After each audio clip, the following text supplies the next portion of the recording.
जब दुर्गावती को जब स्नेहा की नौकरी के बारे में पता चलता है तो उनमें आपस में बहस होती है और फिर वो कारण बताती है स्नेहा कि दुर्गावती ने गंगा को कर्ज दिया था। दुर्गावती कहती है कर्ज मैंने नहीं दिया, वो मेरी दोस्ती थी।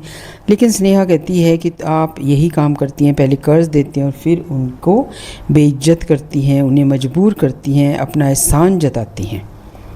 स्नेहा कहती है कि दुर्गावती एहसान करती है और लोगों की इज्जत मिट्टी में मिला देती है और वो, लेकिन मैं कसम खाती हूँ, मैं गंगा माई की बेटी हूँ कि मैं ब्याज सहित आपका पैसा लौटा दूंगी, ये मेरा वादा है।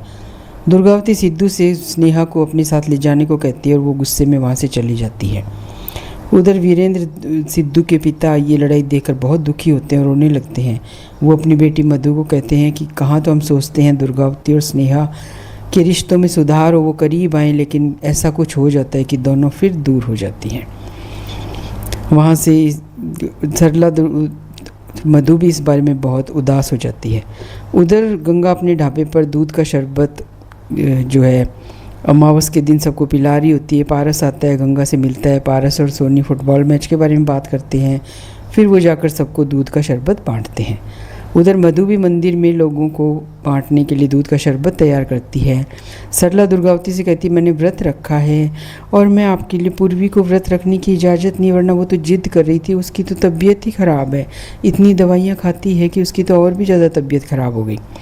वो कहती है मैंने स्नेहा को कमरे में सिद्धू का अपमान करते देखा है, बल्कि मेरी बेटी संस्कारों से भरी हुई है, वो कभी ऐसा नहीं करती। और वो उससे बताती है दुर्गावती को कि मैं उसके कमरे के आगे से जा रही थी सिद्धू की, उसका गेट खुला था और मुझसे भूल में देखा गया। मैंने देखा कि सिद्धू का जो बिस्तर है वो नीचे लगा हुआ था।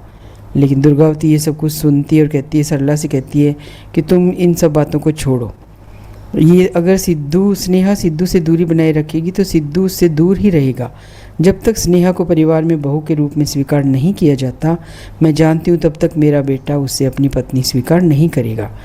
और अंत में वो कहती है कि मैं स्नेहा को कभी अपनी बहू के रूप में स्वीकार नहीं करूँगी।